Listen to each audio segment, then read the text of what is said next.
The knockout blow was the British concept of an apocalyptic scenario, a single, devastating air offensive that would reduce cities to ruins and force Britain to surrender before the fighting had even begun. In the 1930s, the German Air Force, the Luftwaffe, was regarded as Britain's most immediate military threat, as German bombers were the only weapons capable of rapidly bringing bombs to London. The fear of aerial devastation became so intense that before the Second World War, Britain prepared 750,000 beds for anticipated air raid casualties. Some British statesmen and thinkers even said that a German bombing campaign would mean the end of civilization, presenting it almost as the end of the world, a supernatural event.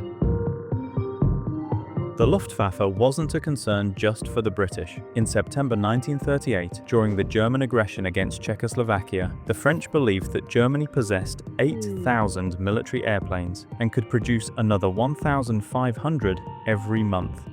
To put this into perspective, France had only about 700 aircraft available, and even Britain had fewer than 2,000 military aircraft at the time. French Foreign Minister Bonnet warned that, in the event of war, French and British towns would, in his words, be wiped out. To understand the almost apocalyptic fear of strategic bombing before World War II, we first need to look at the origins of aerial warfare itself, which truly came of age during World War I. Of course, technically we could go back to ancient times, as per Wikipedia, which notes that aerial warfare began in antiquity with the use of kites in China, or at least to 1911, when the Italians became the first to use airplanes in war against the Ottoman Empire, and promptly began boasting about it. But their air force consisted of only 9 airplanes, and while they proved excellent for enemy surveillance, offensively, they were a disappointment. As military historian Lee Kennett notes in the First Air War, aerial combat before the First World War was still largely speculative, just emerging from its embryonic and experimental stage. It was the bombing raids of World War I that provided a real starting point for theorizing aerial warfare. Air power increasingly came to be viewed as a clean, inexpensive way of winning wars. To quote historian Michele Haapamäki, as shattered Europeans were coming to terms with the effects of trench warfare and institutionalized slaughter in the First World War and preparing for the next international conflict, the locus of the threat moved upwards.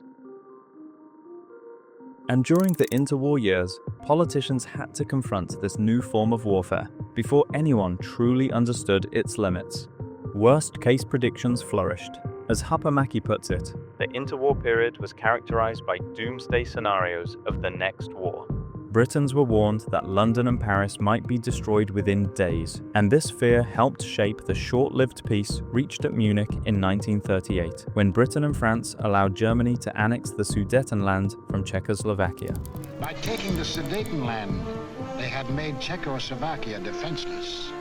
For in this territory lay the natural defenses, the mountain ranges, and a defensive line of forts, considered even stronger than the Maginot Line. Without these fortifications, Czechoslovakia was disarmed, a ripe plum ready to fall into Hitler's lap.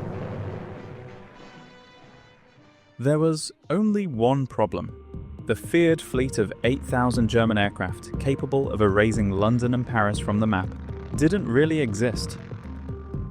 Shortly before Germany's annexation of the Sudetenland, the Germans carefully staged a tour for French Air Chief Joseph Wilma, showing him selected modern units and aircraft to create the impression of overwhelming Luftwaffe superiority. The deception went so far that a prototype HE-100 was presented as though it were already in mass production, even though only a handful were ever built.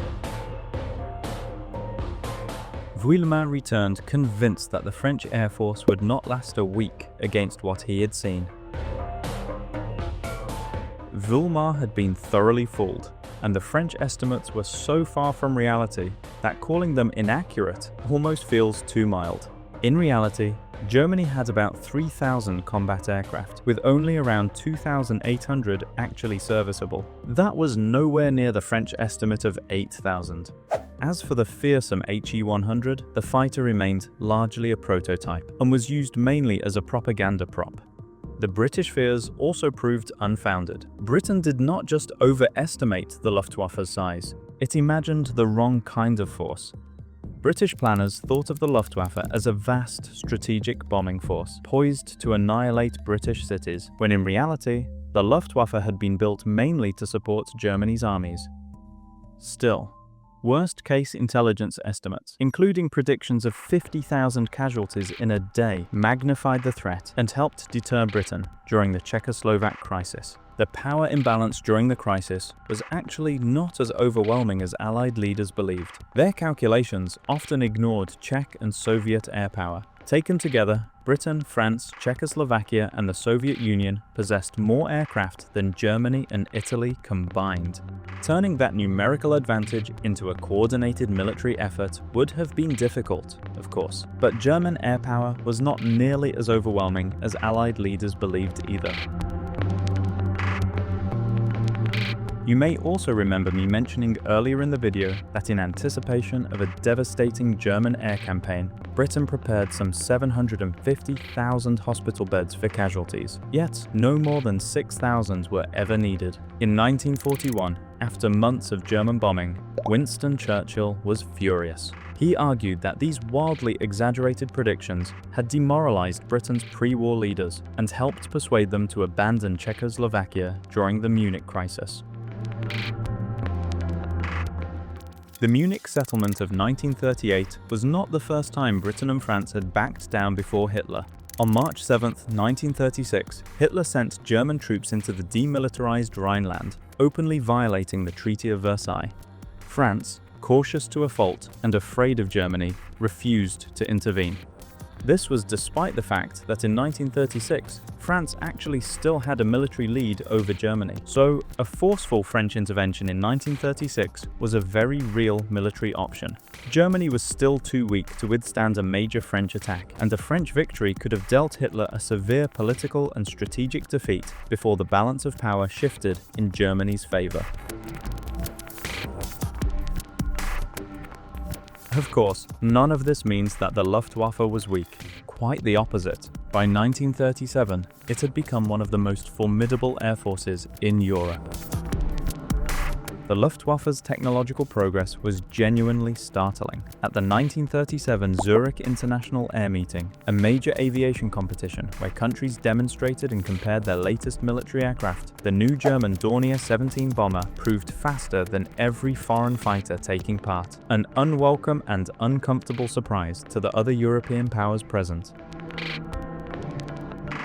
Luftwaffe's pilots and commanders were also gaining valuable combat experience in the Spanish Civil War, where the Condor Legion deployed around 200 aircraft. By 1940, the Luftwaffe was at the height of its relative power. It was the most powerful air force in the world, and, for a brief moment, ruled the skies of continental Europe. In the end, however, the Luftwaffe's dominance proved remarkably short-lived. It failed to destroy the Royal Air Force of Britain in 1940, while British fighter production was already running at roughly twice the German rate. As the war expanded, weaknesses in the Luftwaffe's equipment and leadership became increasingly serious. German aircraft production actually increased dramatically during the later war years, more than tripling between 1941 and 1944. But this could not reverse the strategic balance. By the spring of 1944, the Luftwaffe had finally lost air superiority to the Allies, and the air force that had once seemed to rule the skies of Europe ended the war, increasingly unable even to defend the skies over Germany itself. If you enjoyed the video, please consider giving it a like, subscribing, and sharing your thoughts in the comments. It really motivates me to keep creating more historical videos like this. Take care, and until next time.